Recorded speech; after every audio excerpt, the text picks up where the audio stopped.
Hello लोगोफोर आं दिनै नोंथांमोननो मोनसे आपडेट लाना फैदों। नोंथांमोना नैबे भिडिअखौ नायबानो जाबाय। फारसेनिफ्राय भिडिअआ मानि सायाव जागोन नोंथांमोना थाम्बनेल एबा टाइटेलाव नायनानै एसेब्लाबो हमनानै मोनखादों जानो हागौ दिनैनि भिडिअआ मानि सायाव जागोन। जोंहा दासान्दि ससियेल मिडियाफ्राव फेसबुक इउटुब बेफोरबायदिनो बायदिसिना वाट्सएपफ्राव जोंहा बेफोरबायदिनो भाइरेल रेकर्डिंजों लोगोसे भाइरेल भिडिअफोर बेफोरबायदिनो भाइरेलफ्रा जोंहा गोबां ट्राफिक जागासिनो दङ। बेफोरबायदिनो गुदुं गुदुं गोसारगासिनो दङ। दा जोंहा बेफोरबायदिनो आरो मोनसे फैबावलायबाय। नोंथांमोनाथ' गोबाङानो नुखाबाय जानो हागौ ससियेल मिडियायाव नोंथांमोना फेसबुक बेफोरबायदिनो इउटुबफ्राव नोंथांमोना नुबाय जानो हागौ।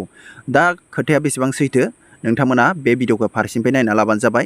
जोंहा बेयाव माखासे बिपुल मोसाहारिनिफ्राय माखासे बिनि खुगानिफ्राय माखासे बिनि भिडिअनिफ्राय जोंहा माखासे खोथा मिथिनो मोन्दों।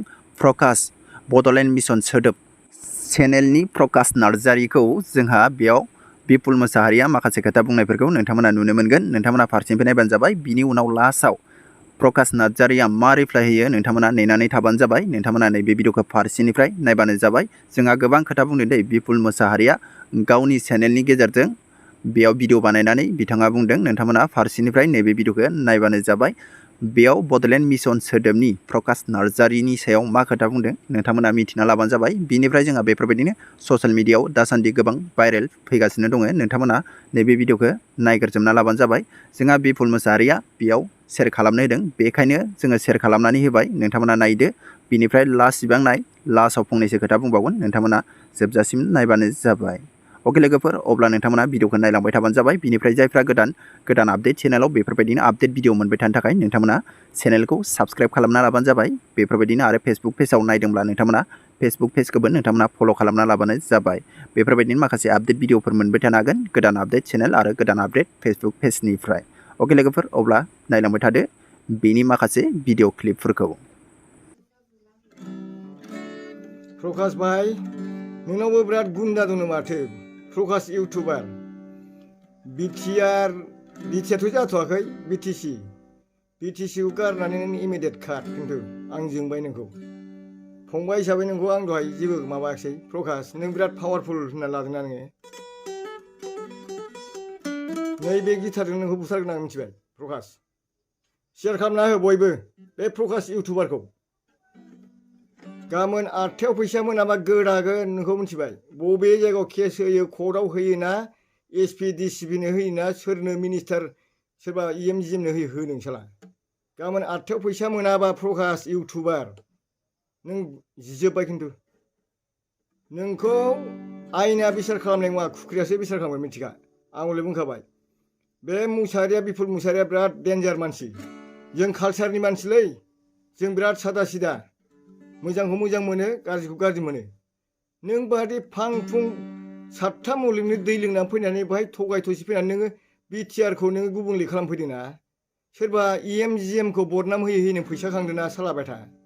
हा जोंनि प्रमद बर' शिबखौ नों बदनाम होनानै फैसा खांदों दा नोङो जिजोबगोन नोङो प्रकाश मिथिखाबाय। नोंखौ बुथारनो आंनो 5 फैसाबो टाइम नाङा 5 मिनिटबो टाइम नाङा मिथिबाय। आं गोसो जायोबा जों बिराद जेनुइन मानसि गान लिरग्रा मेथाइ खनग्रा एक्टिं खालामग्रा मानसि जोङो बुरबक जों जानला मानला मानसि नङा। खिन्थु नों आंनिफ्राय थाखा आंनि मेगनानो आंनि आखाइनिफ्राय नों थाखा आजावनानै नों आंखौ सोर होनबावबाय। आंखौ सोर होनबावबाय नोङो बिपुल मुसाहारिखौ नों सोर होनबावबाय। नों खिन्थु बेनि फिननायखौ बावला नोङो नैबे बासनि गेजेराव मोनगोन नों बेटा मिथिगा बुजिबाय दा। नों बहा खारो खार क'क्राझाराव गारनां। खिन्थु आं बुंबाय क'क्राझारखौ गारनां खार नोङो। बबेनि दादागिरि जाफैदोंलै गोजाननिफ्राय फैनानै। क'क्राझारा गासिबो जोंनि गेलेग्रा फोथार जोंनि मैगं खाग्रा फोथार जोंनि सेसा नेवलाय खांख्राइ नागिरग्रा जायगासो बुरबक। नों क'क्राझारखौ गावनि मोनदों नामा नों हो। आं बुंबाय सिदाय बयबो लोगोफोर शेयार खालामना हो बे हारामिखौ शेयार खालामना होजोब गासिबो। फैसाया गाबोन बोसोरनै जाबाय फैसाया खिन्थु 6% सुद दाजाबनानै जुदि आं मोनाबा दा नों जिजोब्बायलै मिथिबाय। सान्थि जादोंनो जोंना बिटिआरआ बिरादनो सान्थि जादों येस।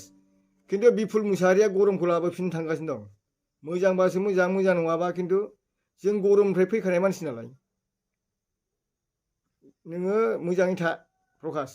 आंनो गाबोन 8थायाव आं गिथाखौ बुंहरबाय आखायाव जुदि आंनि फैसा सुदै आसलै फैयाबा नों जिजोबगोन बेटा मिथिगा जेसे हागौ एसे शेयार खालामना होबाय प्रकाश इउटुबार फाल्थुखौ साला हिन्जाव गुन्दा बे साला हाराम हिन्जाव गारनानै फैनानै बाव हिन्जाव गोदान लाफैफिनदों दा माथो हाबायानो जाबावखै बातालबारिनि रायजोफ्रा ओमफ्राय लिभिं टुगेदार थाबावो नों साला नों बादि फाल्थु मानसिया इउपिपिआव थानो समायो सैमा साला बातालमारिनि आं लोगोफ्रा बुंजोब्बाय आं जुदि फेंफा सुनांगौबा बातालमारियाव नोंखौ 1 मिनिट नाङा आंनो मिथिबाय नों बादि मानसिखौ मिथिनो हिन्जावानो हाबा जाबावखैसो खोनाबावदां आं बेबादिखौ बुंनो थाङाखै खोनादों आरोखि आं मालायनिफ्राय बहा हाबा जायाब्ला हाबायानो जायाखैसो मावदों जाबायबो जानो हागौ खोमा आं बेखौ मिथिला खिन्थु नोङो 7था गाथोननि दै लोंनानै फैनानै आसोल मानसिफोरखौ सौग्रावाखैथ' दिनै बिपुल मुसाहारिखौ सौग्रावजेनबाय नोङो बुंदोंना प्रमद बर' सारखौ फन हरहोनानै जेलाव हरनो नांगौ दालि ओंख्रि जानो दहाय बुंबाय बे आंखौ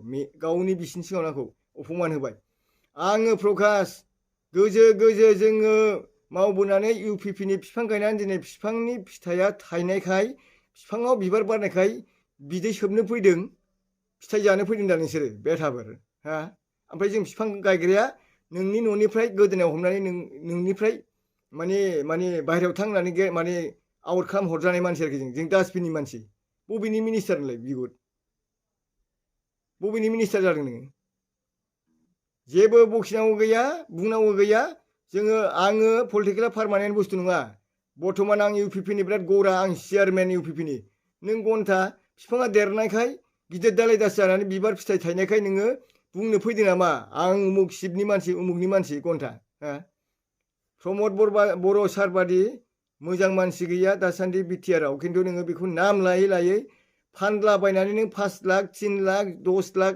फैसा खालायसन दाखालाम नों बेटा नों जिगोन बेटा मिथिबाय नों जिगोन 1 मिनिट 1 सेकेन्डबो नोङो थानो हानाय नङा क'क्राझाराव आरो नोङो 1 किल'मिटार बाहेरायाव दांखार बेबादि एखलबा सोरनो केस होनोलाय बिगुर सोरनो केस होनो नोङो बहाय केस होगोन नोङो होलाय नोङो दे आंखौ एडभान्स केस होनानै जेलाव दोनखा नङाबा नों बिपद दंसै आं हले बुंखाबाय नै आं माने फिल्म माबा कम्पिटिसन दङ 25 तारिखसिमखौल' आंखौ हगार माने जोंहा नभेम्बरनि 25 तारिखआव फिल्म कम्पिटिसन जागोन बिसिमखौल' आंखौ हरगोन बेनि उनावनो आंखौ जेलाव सोनानै दोनखा नङाबा नों बिपद जागोन खिन्थु बुंखाबाय आं बयबो जेसे हागौ एसे शेयार खालामनो हालाय बे प्रकाश गुन्दाखौ दा नोंथांमोना भिडिअखौ नुबाय आरो नोंथांमोना ससियेल मिडियायाव गोबां नुबाय जानो हागौ बेफोरबायदिनो भाइरेल माखासे भिडिअ रेकर्डिंबो गोबां गोसारगासिनो दं दै जोंहा दासान्दि ट्राफिक जागासिनो दङ माखासे बेफोरबायदि भाइरेल जानायफ्रा दा बे खोथाया सैथोमारब्ला बिपुला बेनो गावनि आखाइनिफ्राय फैसाखौ हरमारदोंब्ला आरो बिथांनि बुंनाय मथेब्ला बिसोरनि गेजेराव माबा मोनसेबो जानो हागौ दा खोथाया बेसेबां सैथो दा जोंहा प्रकाश नार्जारिया मोनसे पस्ट खालामदों बेयाव नायबानो जाबाय गावनि फेसबुक पेजाव बेयाव नायबानो जाबाय रां लानाय एग्रिमेन्टखौथ' बाद दोनथ' बेजों मोनसे मेसेज आरो रायज्लायनाय कल हिस्टरिनिल' फोरमान होदो हिम्मत दंब्ला आंजों रायज्लायनायनि होननानै बिथाङा बेफोरबायदि पस्ट होदों दा नंगौना नङा नोंथांमोना उननि भिडिअखौ नेना थाबानो जाबाय नोंथांमोना प्रकाश नार्जारिनि चेनेलाव फैखागोन भिडिअआ नोंथांमोना नेनानै थाबानो जाबाय बेसोर सानैनि गेजेराव मा जामारदों नंमारगौना नंमारा जों डाइरेक्टलि बुंनो हाया दा नंखायना सैथो नोंथांमोनाबो सोरबाफोर मिथियोब्ला नोंथांमोना कमेन्ट बक्सआव कमेन्ट लिरनानै हरनो हागोन अके लोगोफोर दिनै भिडिअआ बेनो